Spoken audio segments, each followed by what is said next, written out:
Voy a empezar a grabar primero. Ahora sí. Les queremos agradecer a todos por parte de Alto Andino por haber venido a la charla de hoy, que vamos a estar hablando de un tema muy importante con un profesor también que es bastante destacado dentro de la universidad. Él es docente e investigador y el día de hoy el profesor Alejandro León nos va a estar hablando sobre la desertificación en Chile, que es un problema bastante relevante y muy ad hoc a lo que está pasando hoy en día con todos los fenómenos globales. Así que muchas gracias, profesor, por haber venido hoy a apoyarnos con esta charla.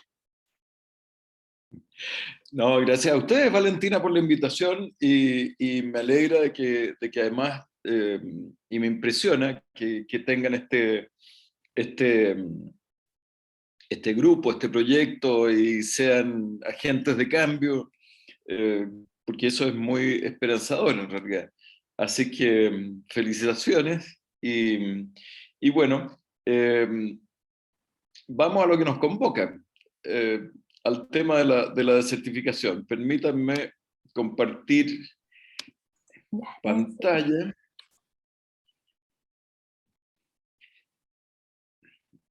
y ahí me imagino que se ve. sí, se ve perfecto. Ya. Eh, bueno, cuando me preguntaron un posible título para esta presentación, pensé en esto de silencioso, porque efectivamente la desertificación sabemos que existe, pero en general no la vemos. Y es un poco tal vez como la sequía, que la sequía también, normalmente en las sequías que solíamos tener, de repente ni nos enterábamos que estábamos en sequía. Entonces también es algo que va escalando de a poco hasta que se transforma en un problema público, como hoy es la sequía que vivimos hoy. Entonces, y el caso de la desertificación tal vez es peor porque es aún más silencioso que la sequía, pero sin embargo, de consecuencias tan, tan generalizadas, si ustedes quieren, como el problema de la sequía que hoy día nos afecta en, qué sé yo, hasta la región de Aysén, con precipitaciones bajo lo normal. Entonces, vamos a ver en un momento más que la desertificación nos afecta también en prácticamente todo el territorio nacional. Así que, eh, un poco para tener una idea de contexto, los que estudian agronomía normalmente saben o conocen estas cifras, pero no siempre las tenemos ahí rápido en la cabeza. Entonces, de Chile, fíjense ustedes que nuestro territorio es de 75 millones de hectáreas, pero la tierra arable es apenas un poquito más de 5 millones de hectáreas, mientras que las praderas y las plantaciones forestales, que son más o menos 2 millones de hectáreas, el bosque nativo, otras 13 millones y medio, forman el grueso. Y en el fondo sabemos entonces que las praderas eh, son, son suelos menos, no son suelos categoría 1 ni 2 en general, y entonces tenemos una situación de tierra aprovechable para la agricultura relativamente escasa, ¿sí? Eso es menos de un 10% de la superficie de nuestro territorio. Y resulta que eh, esta es una estadística del CIREN, que desgraciadamente ya está bien antigua, porque me parece que tiene más de 10 años. Sin embargo, hace unas par de semanas atrás, en una reunión con gente del CIREN, me indicaron que se está actualizando y ya tienen hecho una actualización para la región, me parece que de Valparaíso, metropolitana y sexta región, de manera que esa es una muy buena noticia, porque eso nos va a permitir saber cómo hemos ido evolucionando. Mi expectativa es que nos dirá el CIREN, cuando terminen esto el próximo año, que estas cifras empeoraron, muy seguramente, porque en general poco es lo que hacemos para controlar la erosión. Y ustedes ven ahí que hay algunas regiones que son muy relevantes en cuanto a la erosión, como la región de Coquimbo, de Valparaíso, muestran cifras muy desalentadoras. Pero resulta que si esto lo llevamos al plano nacional, resulta que nos encontramos con que prácticamente el 50% de la superficie de nuestro territorio tiene algún nivel de erosión. Eh, y obviamente lo que aparece ahí en rojo es la erosión grave, pero esto va hasta la erosión leve. Así que es un tema importante. Ustedes naturalmente saben que el suelo es uno de nuestros recursos elementales, fundamentales, y que no es renovable en el corto plazo. Por lo tanto, aquí estamos hablando de un severo problema. Ahora, la pregunta es, bueno, nos invitaron a hablar o a escuchar de certificación, pero estamos hablando de erosión. Entonces, ¿serán lo mismo? ¿Serán diferentes? Entonces, tal vez hay que partir por algunas definiciones, que no las vamos a, en fin, se las dejo para que las vean después con calma, pero básicamente lo que está ahí abajo en negrita es que esta definición de erosión como un proceso físico de remoción de suelo a través de algún agente como el agua y el viento, básicamente, y el agua en muchos casos relacionado con el manejo o la acción antrópica. Entonces, y junto con eso se habla también, asociado a la desertificación, de la degradación. Y también, si nos vamos abajo, la degradación tiene que ver con la pérdida de productividad primaria y secundaria. Y obviamente está relacionado a la erosión. Un suelo erosionado es un suelo degradado porque es menos productivo. Y entonces con esto podemos entonces finalmente aterrizar en la idea de qué es la desertificación. Y tenemos para eso una definición oficial. Primero hay que conocer que existe una convención de Naciones Unidas, tal como la convención marco, el acuerdo marco para el cambio climático. Existe una convención para la lucha contra la desertificación. Y esa convención se ha dado entonces esta definición, que además siempre ha sido una definición controversial. Entonces ahora, en estos meses, esta definición está en revisión por un panel de expertos en la convención.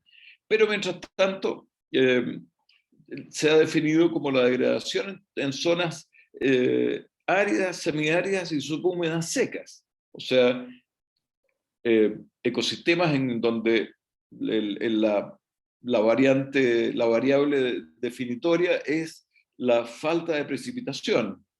Y eso entonces como una resultante de diversos factores como las variaciones climáticas y las actividades humanas. Yo cuando empecé a estudiar el tema de la desertificación hace como 25 años atrás, este tema de las variaciones climáticas era relativamente poco relevante, porque el clima en ese entonces se sabía que estaba empezando a cambiar, pero había poquita información, pocos modelos, y en general era un tema así como secundario. Pero luego de 25 años, caramba, el tema este de las variaciones climáticas se ha vuelto así como supernumerario en esta definición. probablemente equiparando el tema de las actividades humanas, porque claramente, vamos a ver en un momento más, el tema de la desertificación es esencialmente un proceso eh, gatillado por la mano de la especie humana. Entonces, eh, que obviamente en condiciones de sequía se ve potenciado por la pérdida de la vegetación, en fin, etc. Entonces, y ahí caemos entonces en una definición un poco más completa de la desertificación, porque no es solamente la degradación y no es solamente la erosión, sino que incluye varias otras cosas que tienen que ver con la pérdida de la productividad, de la biodiversidad, del agua, en fin, la salinización del suelo, etc. Entonces, es un decrecimiento de la capacidad o de la salud del ecosistema, si ustedes quieren ponerlo en esa perspectiva.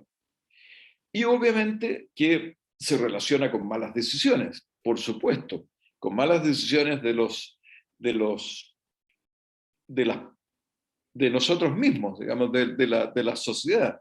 Malas decisiones en cuanto al manejo del suelo, que promueve la erosión, el excesivo deforestación, el abuso, qué sé yo, la contaminación del agua, por ejemplo, etc.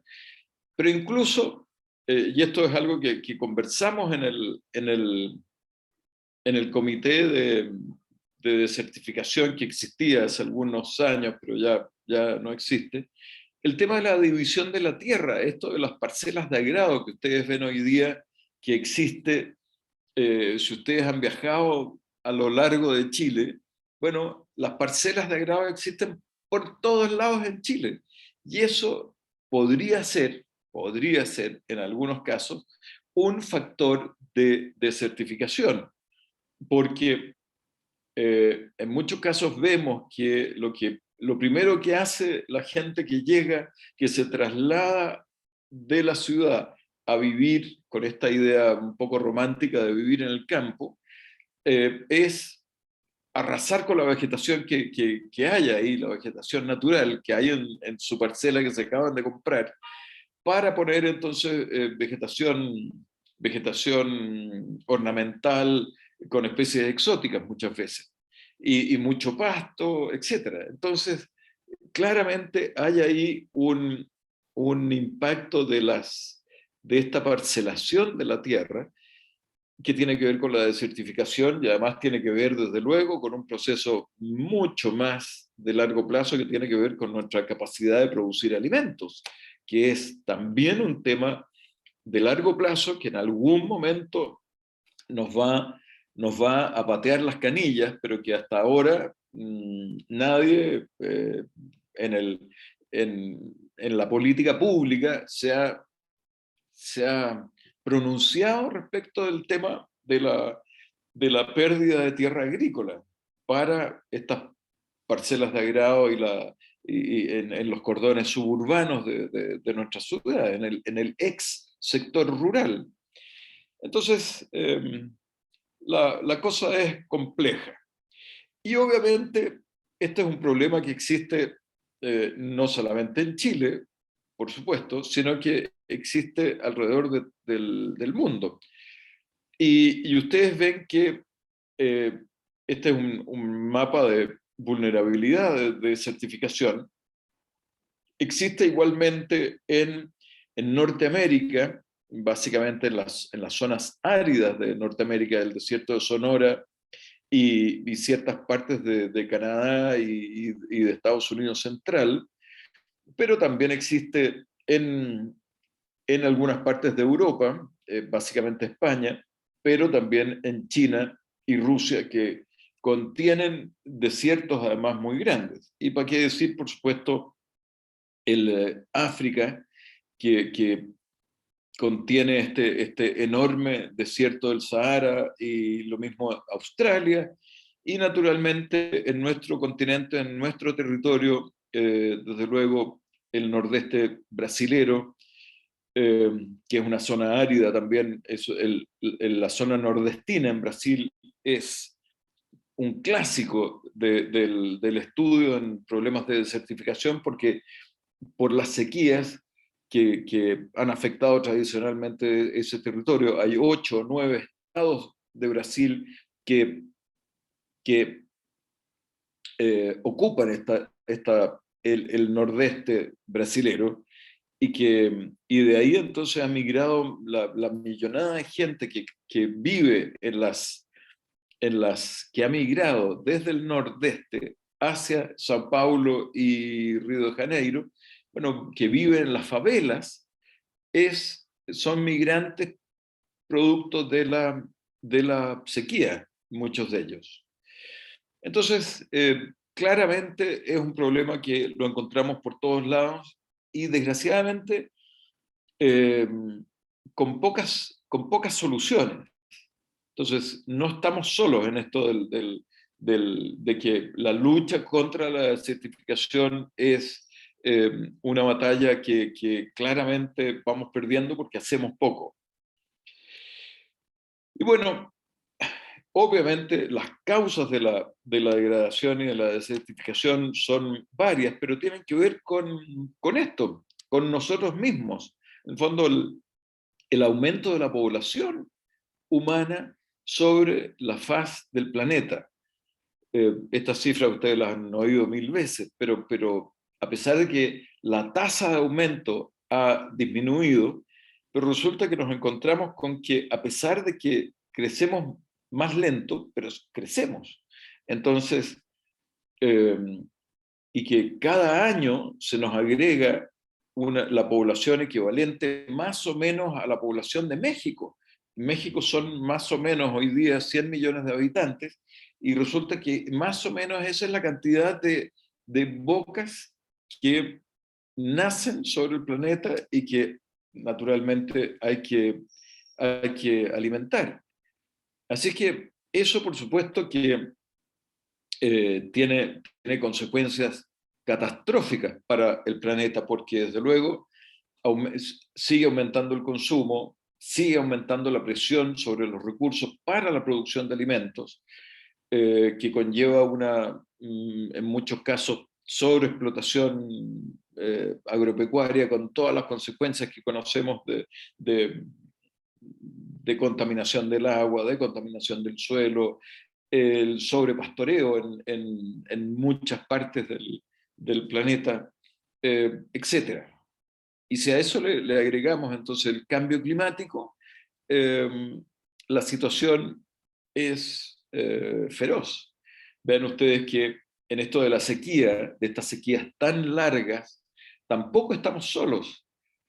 Hoy día sabemos que eh, todo el oeste americano, sobre todo California, que es el gran productor agrícola de Estados Unidos, porque el resto de los estados centrales en Estados Unidos son grandes productores de maíz, trigo, soya, en algunos casos de arroz, pero California es el gran lugar en donde se produce la fruta, gran productor de almendras, en el fondo lo mismo que produce el Valle Central de Chile, se produce en California, más las hortalizas. Y resulta que California ha estado con una sequía mucho más larga que la nuestra. Si nosotros llevamos 13 años, en California llevan 20 años de sequía. ¿Para qué decir en algunos lugares de África donde ha habido migraciones masivas que además se combinan trágicamente en los problemas políticos que tiene? Por ejemplo, el Sudán, que ahora, donde hubo un golpe de Estado recién hace 2 o 3 días atrás. Bueno, Sudán es un país pobrísimo y que ha sufrido las catástrofes de la guerra civil por años, y además las catástrofes de una sequía también muy intensa. Y eso es solamente un ejemplo de lo que sucede en África. Así que finalmente el resultado de eso es que todos los años tenemos esta información de la cantidad de degradación de la tierra, que son monumentales, y entonces sabemos que hay alrededor de 3.000 millones de personas que viven en lugares que han sido, en donde el suelo ha sido degradado, y por lo tanto se espera que para el año 2050 una cantidad enorme de personas podrían verse forzadas a migrar. Los migrantes climáticos y los migrantes por la escasez de recursos. Entonces, si tenemos menos tierra y más personas que alimentar, en fin, ustedes imaginarán que la ecuación es catastrófica. Así que finalmente, para redondear esta idea de la desertificación, estamos frente a un problema multidimensional que se relaciona con en aquellos ecosistemas que incluye la definición original de Naciones Unidas, que son las tierras áridas y semiáridas y subhúmedas. Tenemos ahí, por definición, en esas zonas, escasez de precipitación y mucha variabilidad. El coeficiente de variación en las zonas áridas es mucho más alto que el coeficiente de variación en climas más mediterráneos, como el de aquí de Santiago, por ejemplo. Coquimbo tiene un índice un coeficiente de variación mucho más alto que el de Santiago. Los suelos, también por definición, son suelos de baja fertilidad, hay poca cobertura vegetal, poca materia orgánica, y por lo tanto muy susceptibles de la erosión y de la degradación. Normalmente hay poco riego, pocas opciones de riego, y predominan los sistemas agropastoriles de subsistencia, los sistemas de nómades que van pastoreando sus animales, tribus nómadas que de alguna manera se han adaptado a las condiciones del clima y solían tener grandes circuitos de migración, siguiendo básicamente el patrón de lluvia.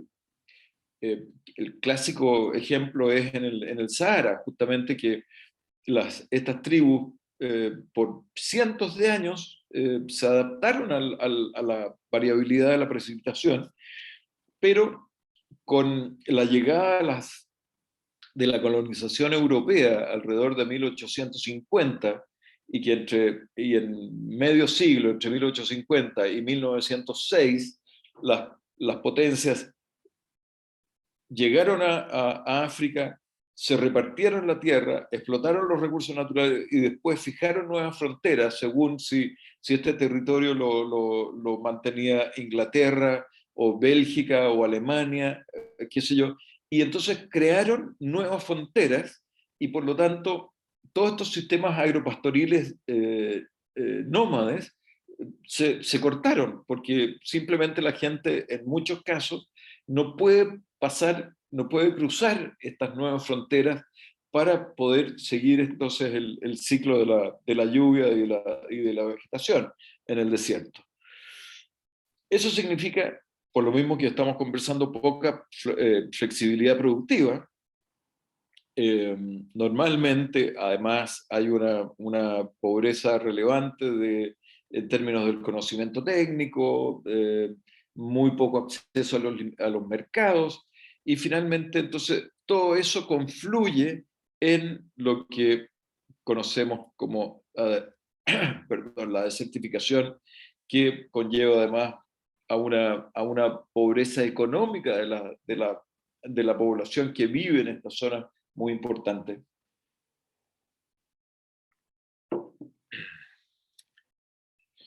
Y eso hace entonces finalmente que la gente se vea forzada a migrar. Entonces, claramente el ciclo de la desertificación es un círculo vicioso que cuesta romper. Entonces, normalmente hay una tonelada de información en la literatura científica que justamente reporta este cambio en las estrategias que ustedes ven ahí a lo largo de esta curva, a medida que los recursos de una familia van disminuyendo a lo largo del tiempo, entonces,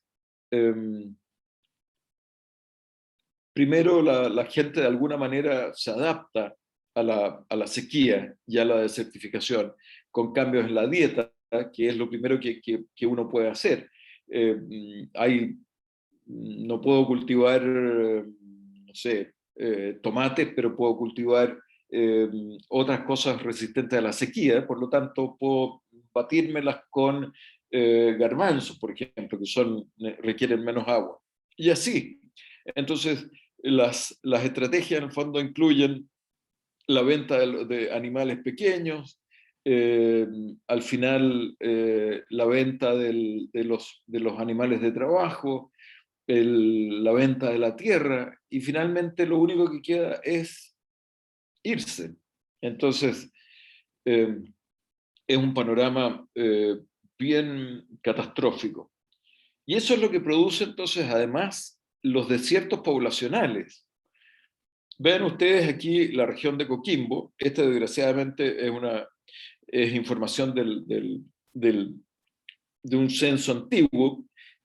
Hay un memorante que está trabajando conmigo en este preciso instante justamente para analizar la migración en Chile, en distintas comunas, producto de la sequía y la desertificación.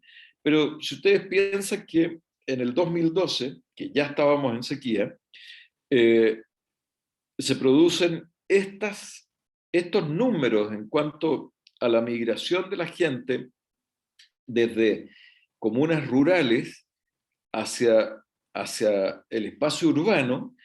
Muy probablemente después de 7 u 8 años, la situación habrá empeorado.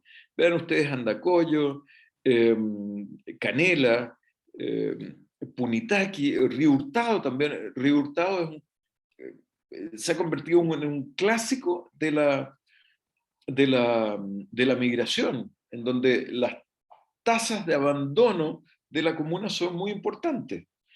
Porque no sé si han conocido ustedes Río Hurtado, pero es una zona bastante pobre en términos es un vallecito muy angosto que está cerca entre La Serena y Ovalle, pero con poco suelo agrícola, con parcelitas regadas muy pequeñas, y entonces inmediatamente desde donde ya no se puede regar hacia arriba, hacia los cerros que están ahí mismo, se ve el, el paisaje absolutamente seco, en el fondo con mucha vegetación de zonas áridas, mucho cactus, en fin.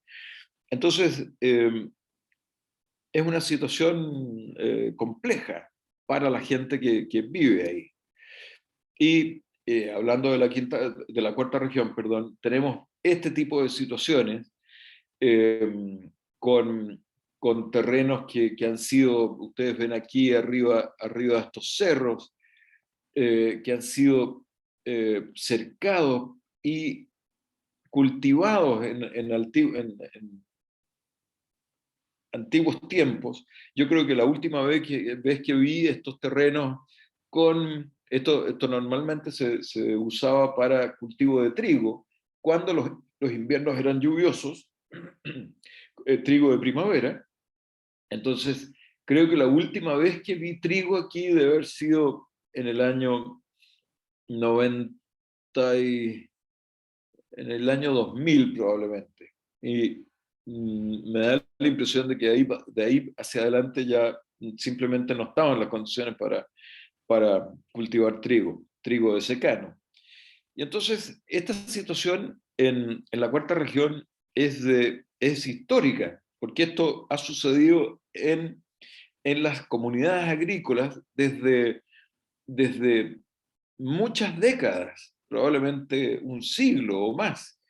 Muchas de las comunidades agrícolas de la cuarta región vienen desde tiempos de la colonia y se viene haciendo lo mismo y repitiendo el mismo patrón de cultivo eh, permanentemente. De manera que lo que hoy día vemos es lo que existe en ese territorio desde hace generaciones.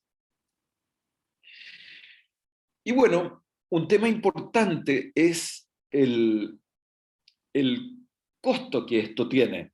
En el fondo, toda esta pérdida, esta degradación que significa pérdida de productividad primaria y productividad secundaria y pérdida de biodiversidad, etcétera, significa un costo.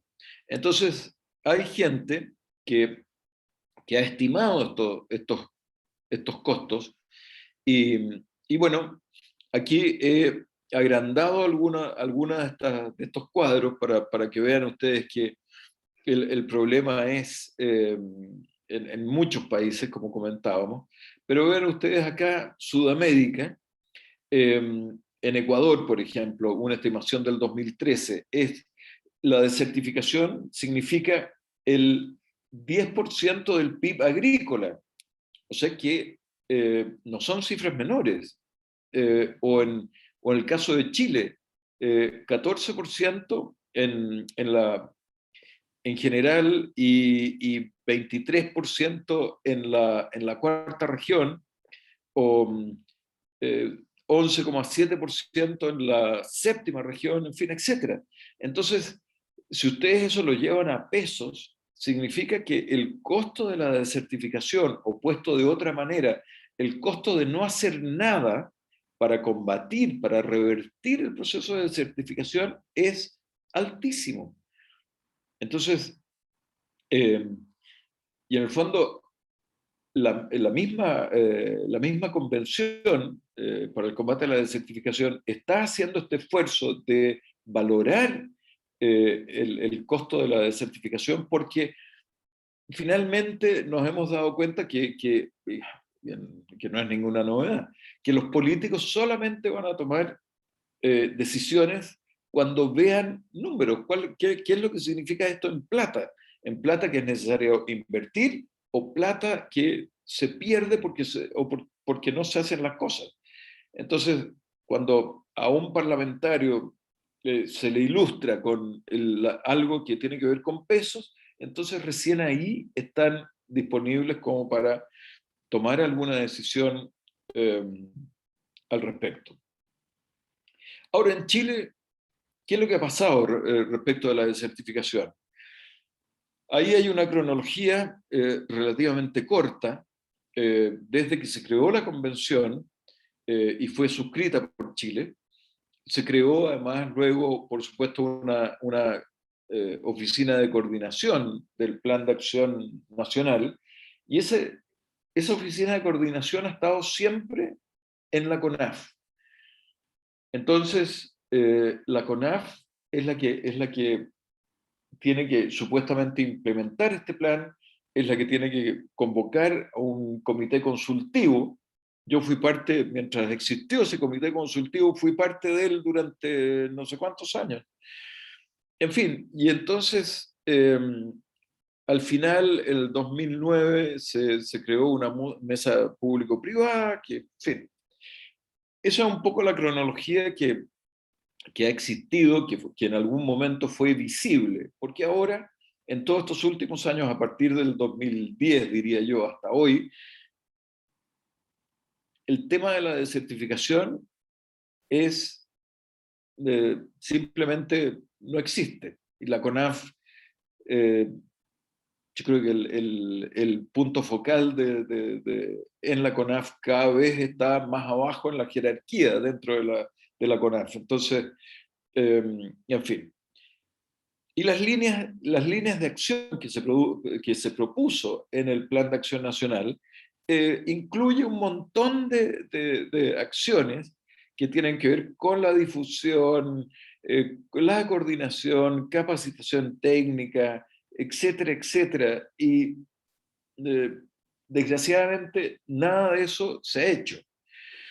Entonces, nos faltan aquí, la pregunta es, ¿qué nos falta? Nos falta todo, porque la verdad que hoy en día no estamos haciendo absolutamente nada en términos de la desertificación. Normalmente la CONAF, en los reportes que manda a la convención, lo que dice es que sí, y eso ha sido a lo largo de muchos años, nosotros en Chile la desertificación ha disminuido porque se han plantado no sé cuántas hectáreas adicionales de pinos y de eucaliptus.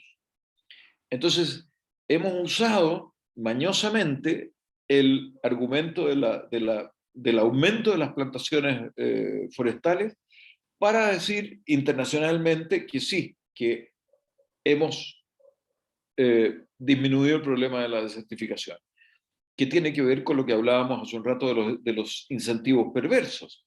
El decreto de ley 700, el 701 claro, tiene algunos beneficios, pero también tiene una contraparte negativa en términos de lo que, bueno, ustedes conocen perfectamente bien lo que sucede con estas plantaciones artificiales. Entonces, ¿por qué es que estamos en esta situación? Y la verdad que eh, la respuesta,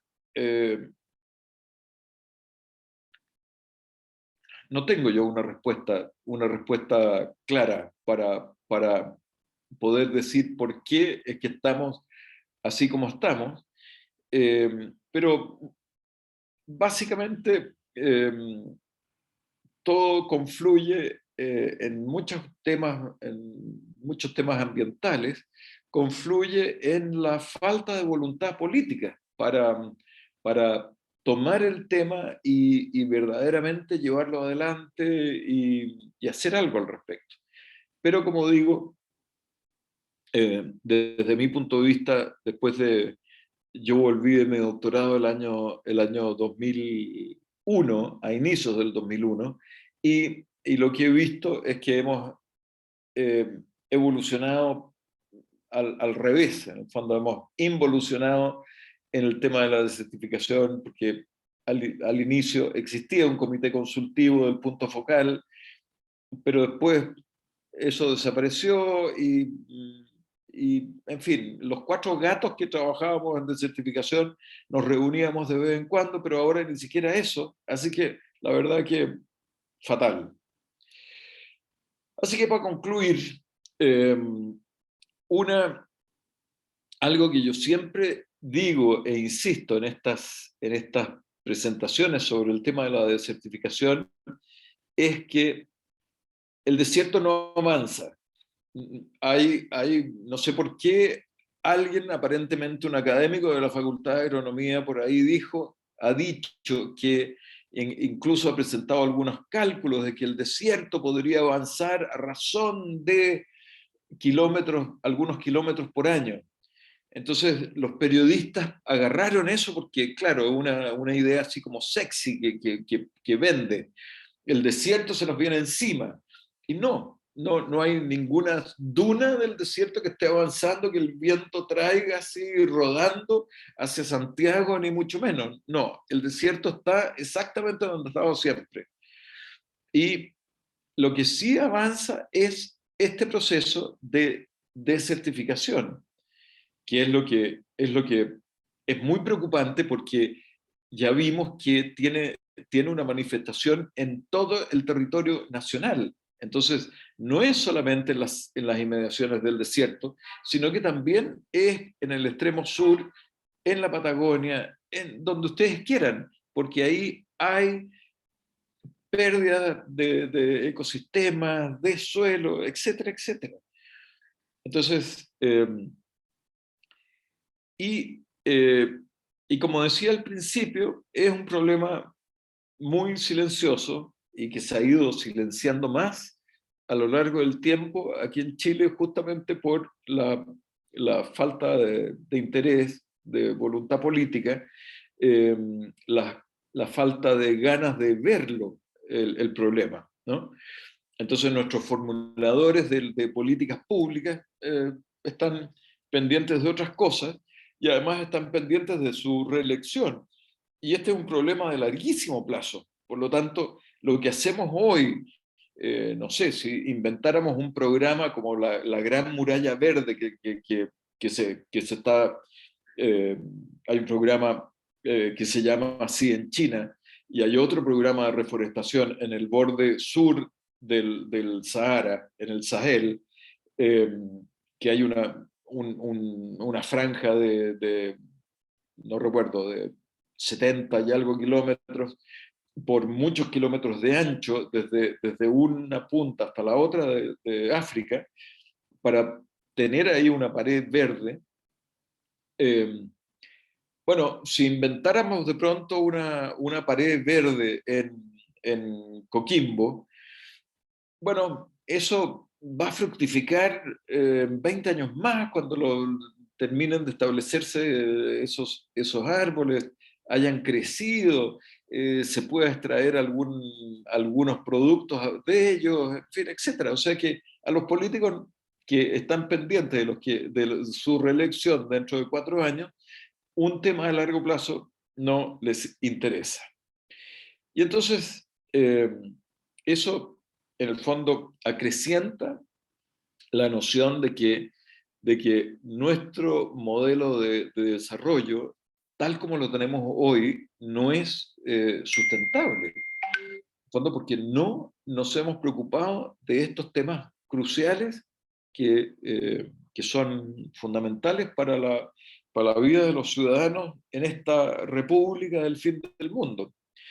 Así que, desgraciadamente, en este tema no tenemos muy buenas noticias para contarles, pues, mis estimados amigos.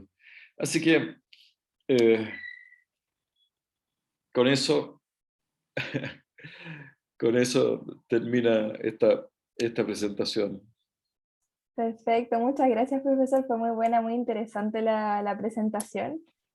Ahora queda el espacio abierto para dudas, ya hay algunas manos levantadas, así que para que sepan también el resto, el que tenga dudas pueden escribirlas por el chat o levantan la mano también para que puedan hacérselo al profesor. Dale, Paula, cuéntanos. Hola, Hola. es muy interesante el tema. Yo estoy en ingeniería forestal, así que cacho más o menos lo que expuso. Y lo que he escuchado, bastante poco, pero lo he escuchado, es sobre la migración asistida, que sería traer plantas que, no sé, están en el norte y ver cómo éstas se establecen en esta zona, pero ahí, no sé, me queda la duda porque tendría que verse el tema de los polinizadores y es un proceso bastante largo para que eh, estas especies del norte se establezcan y abarquen un mayor territorio en la zona central, por lo menos. Pero, En ese caso, perdona, especies del norte, ¿qué es lo que llamas norte? no, Coquimbo, desde ahí hacia abajo. No. Eh, pero el esfuerzo tendría que ser muy grande también para eso, me imagino. Entonces, eh, la única solución, o quizás no solución, pero medida más factible, yo lo que veo es básicamente la organización territorial, la ordenación territorial. ¿Usted cree lo mismo? Que sería como por ahí, no la solución, pero una medida de bajar la tasa de desertificación aquí.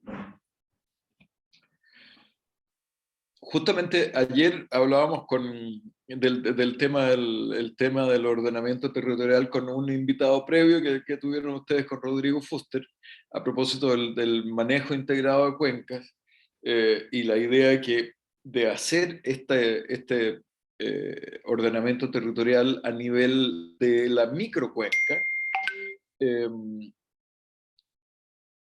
claro, puede ser, pero lo que pasa es que a estas alturas yo creo que con esta sequía tan brutal que tenemos, eso nos va a complicar muchísimo la existencia. El otro día yo fui a, con un memorante a María Pinto y yo hacía tiempo que no iba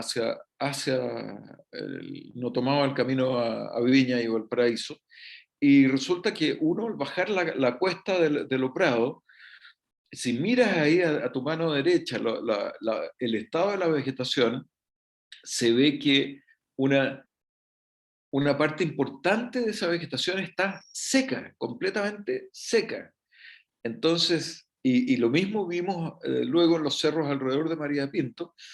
Entonces el impacto de la sequía es tan brutal que no nos hemos dado cuenta todavía de pérdida de la vegetación nativa de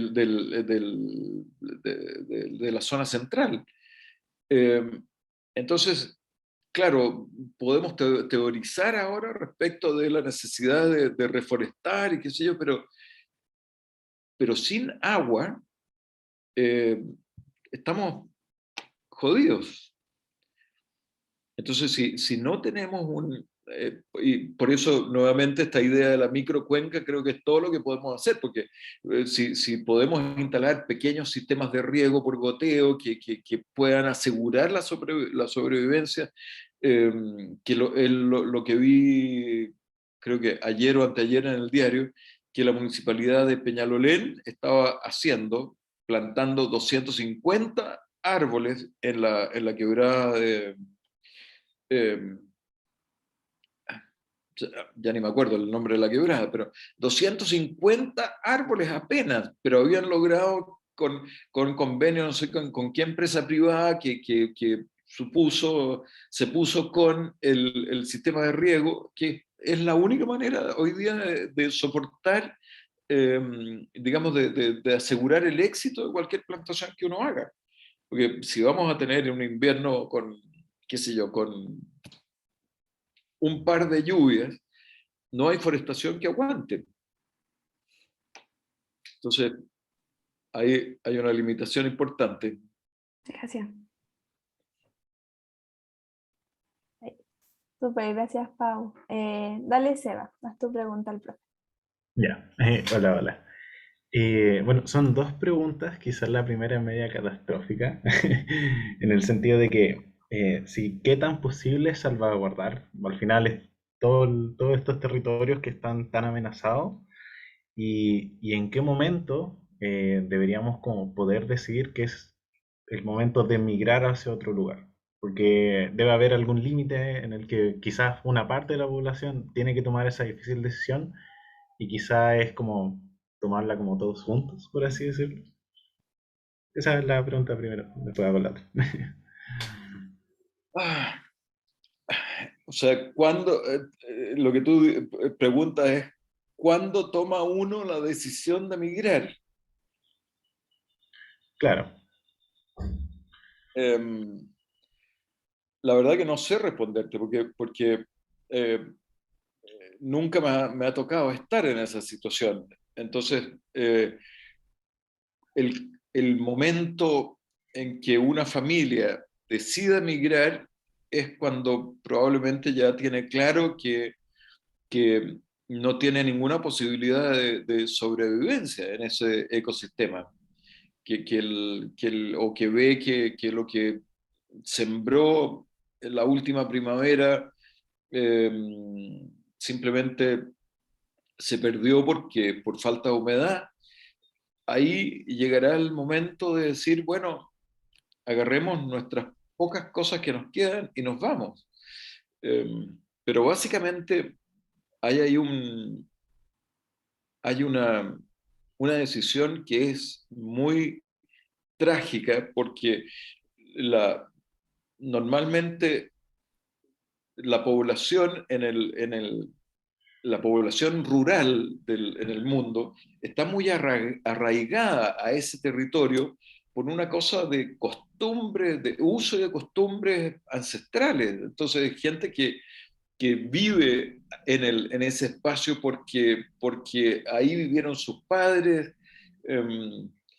yo mi tesis doctoral la hice justamente en las comunidades agrícolas de la cuarta región, y me encontré con mucha gente que había migrado a las minas y trabajó en la minería durante mucho tiempo, pero llegado al momento de jubilar, ¿qué hacían? Volver a las comunidades agrícolas, porque ahí ellos se habían criado.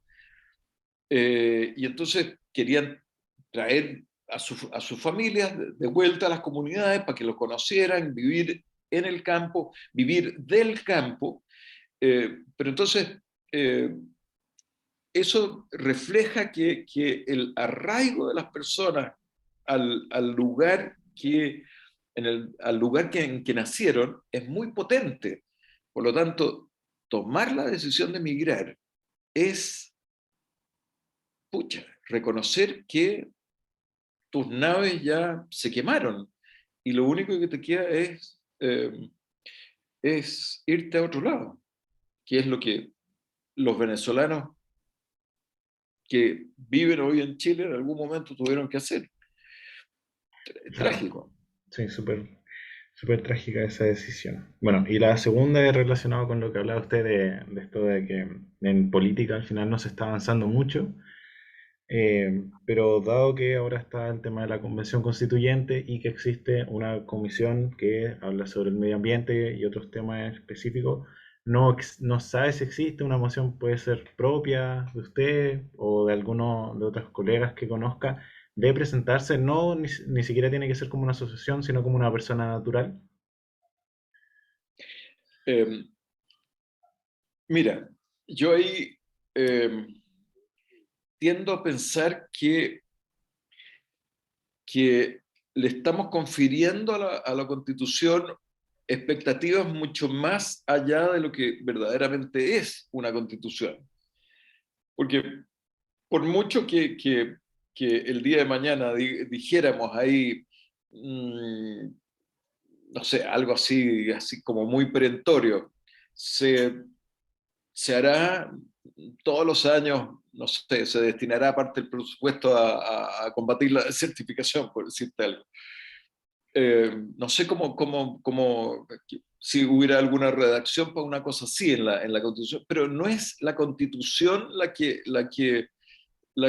vela podremos hablar de la protección del medio ambiente, etcétera, pero no es la Constitución la que nos va a arreglar todos nuestros problemas, porque Claro, esto tiene que ver con, eh, con la voluntad en el fondo para asignar presupuestos, que es algo que hace el Poder Ejecutivo todos los años y lo discute con el poder Legislativo, en fin, etcétera. Entonces, yo creo que estamos instalando en lo que podría llegar a ser una constitución expectativas que van más allá de la realidad.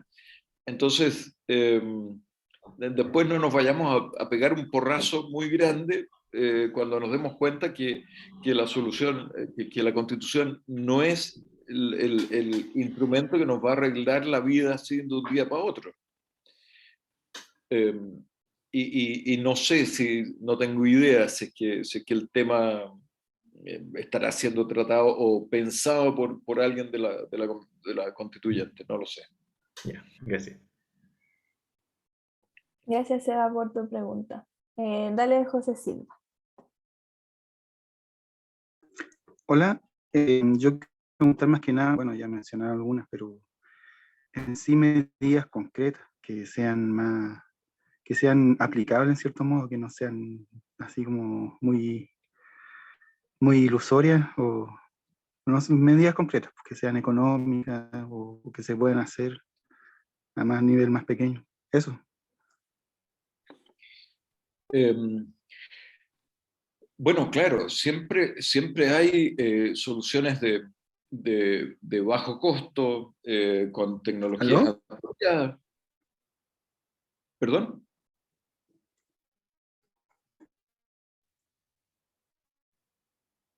Ah, em, entonces, hay... Sí, escuchamos tu pregunta, José, pero hubo como un intento de seguir diciendo algo, parece.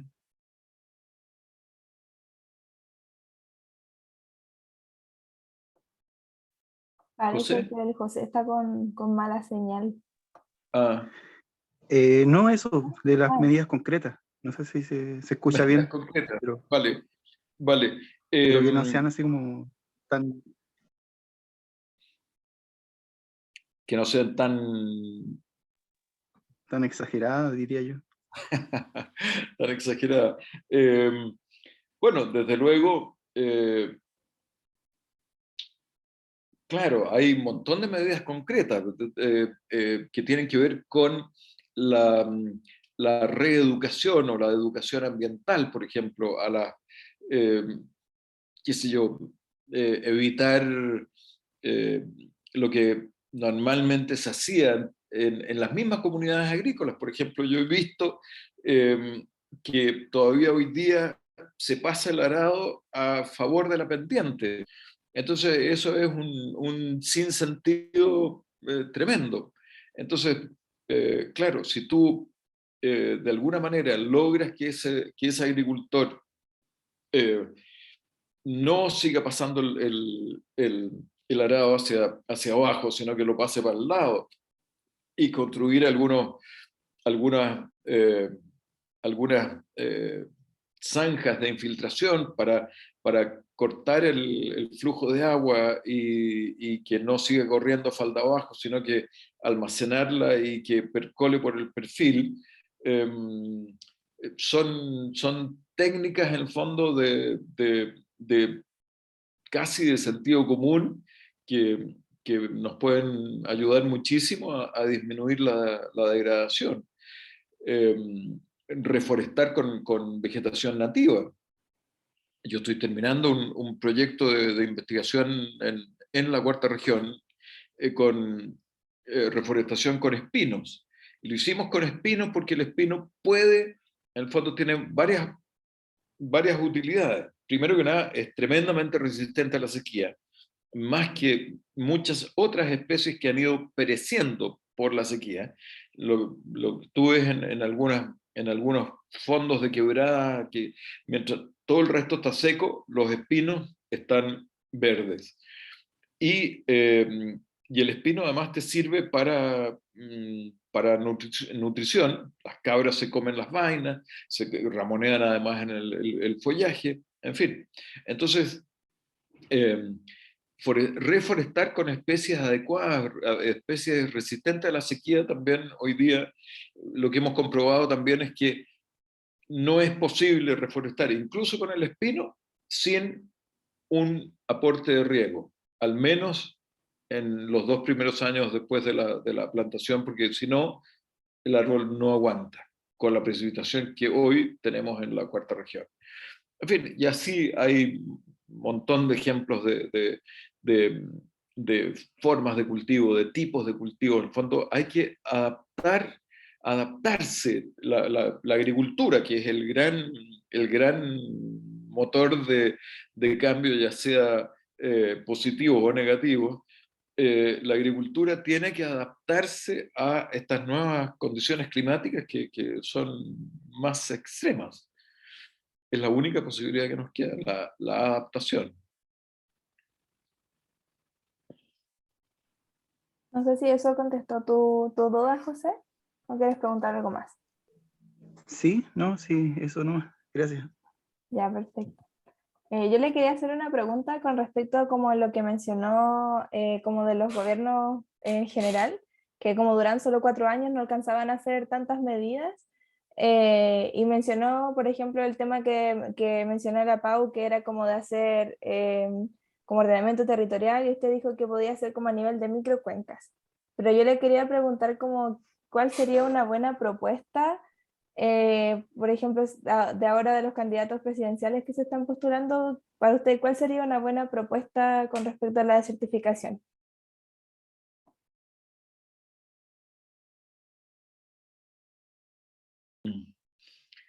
Una buena propuesta, yo creo que es lo que venimos proponiendo desde hace muchos años, es que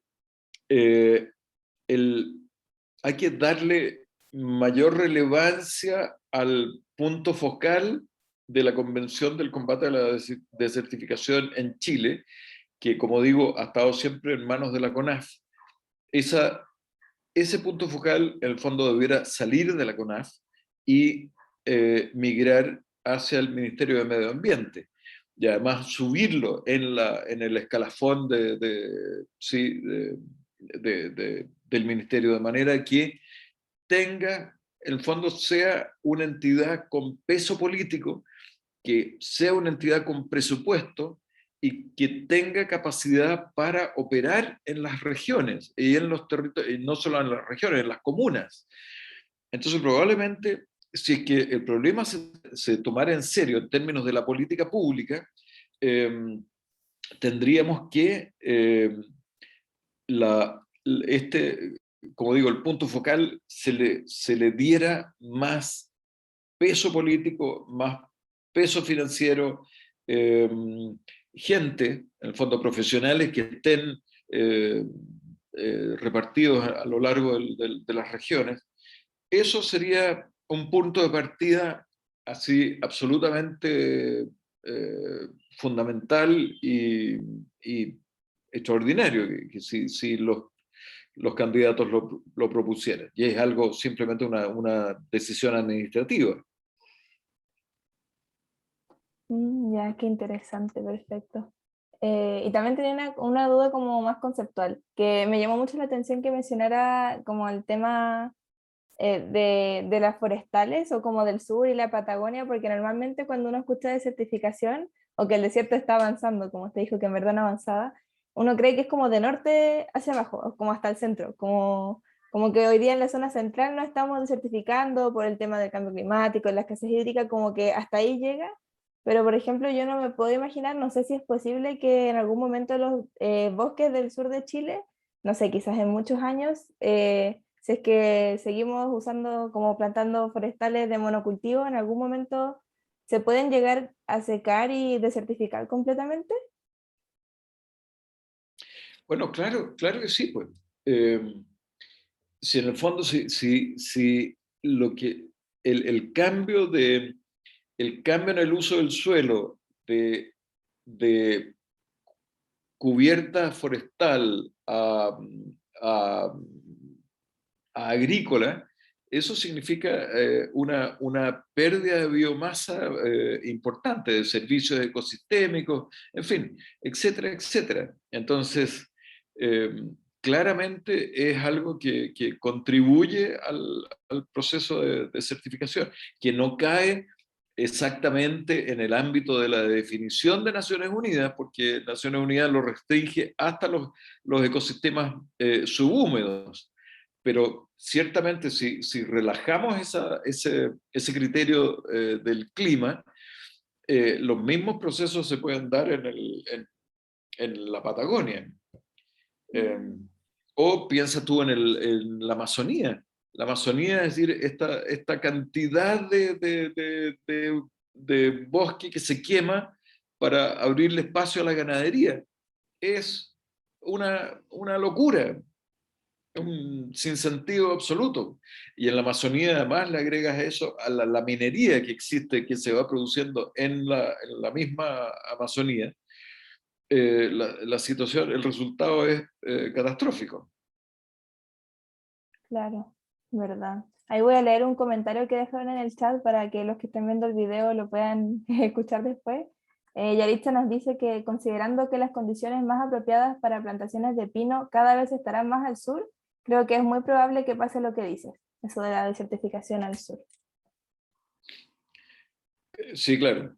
Para mi gusto, debería haber no sé, un decreto, algo que impida que las plantaciones forestales sigan haciéndose con pino y eucalipto, qué sé yo, bueno, el biobío, en fin, tirar una línea en alguna parte del mapa y decir, ya, no más plantaciones de pino de aquí para el sur, porque yo he visto plantaciones de pino hasta en Chiloé, no he llegado hace años que no voy a Coyhaique, pero me imagino que de repente habrán plantaciones de pino en Coyhaique también.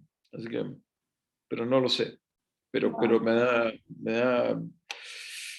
se me paran los pelos cuando veo esas plantaciones tan al sur. Yo creo que todos compartimos ese sentimiento. La Pau tiene otra pregunta. Dale, Pau. Sí, respecto a las plantaciones allá en el sur, en Coyhaique, hace poco salió una noticia de que un empresario había reforestado con pino, pero allá en esa zona. Y reforestado, ¿qué es eso? Si al final es para producción de madera. En fin, lo que quería comentar era, claro, como la falta de voluntad política que hay en el país, porque, bueno, hasta hace poco se estaba, o se dejaba, CONAF, autorizaba el reemplazo de bosque nativo para el sector agrícola. Y hasta hace como 1 año y medio salió una resolución de la Contraloría que lo declaró ilegal.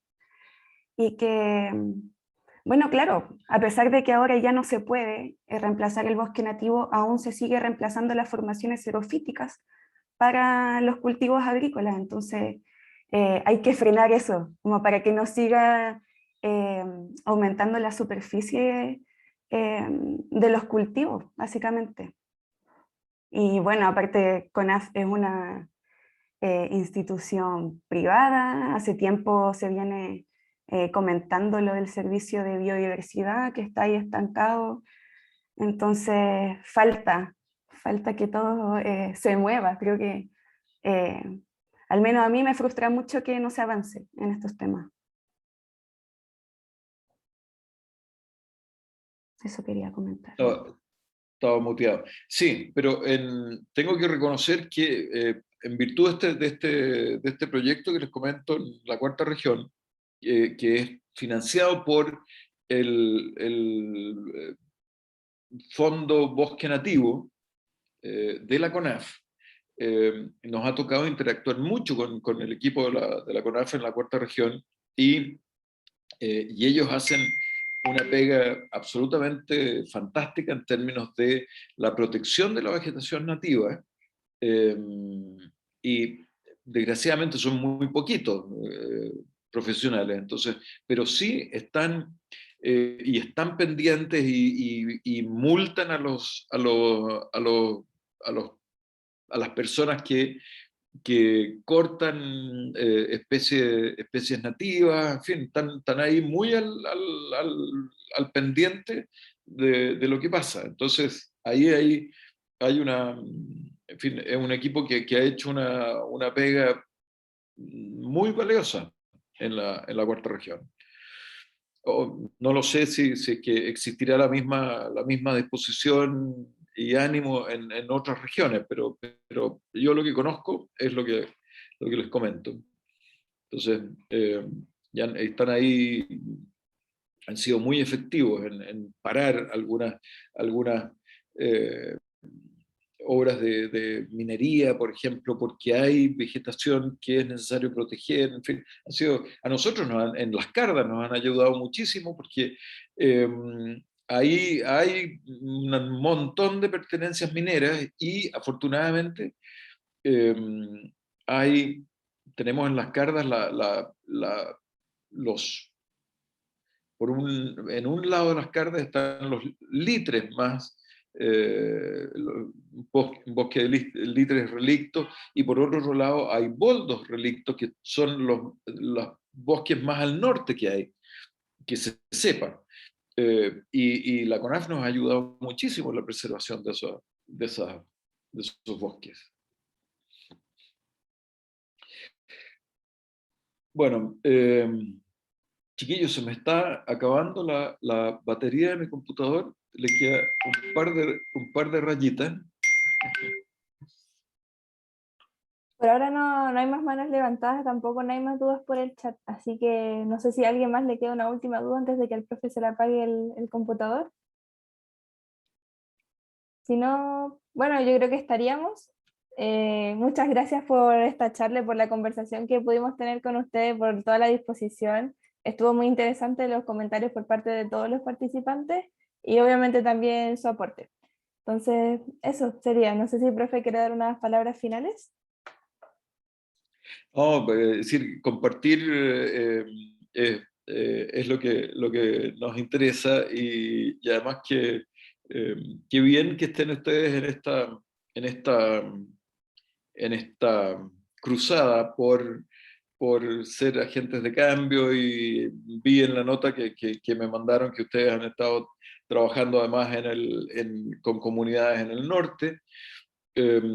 Entonces, es muy interesante lo que están haciendo, así que felicitaciones por el empeño y y por las ganas, y ojalá que sigan, que persistan en ese afán por mucho tiempo, no solamente como estudiantes, sino que como profesionales el día de mañana.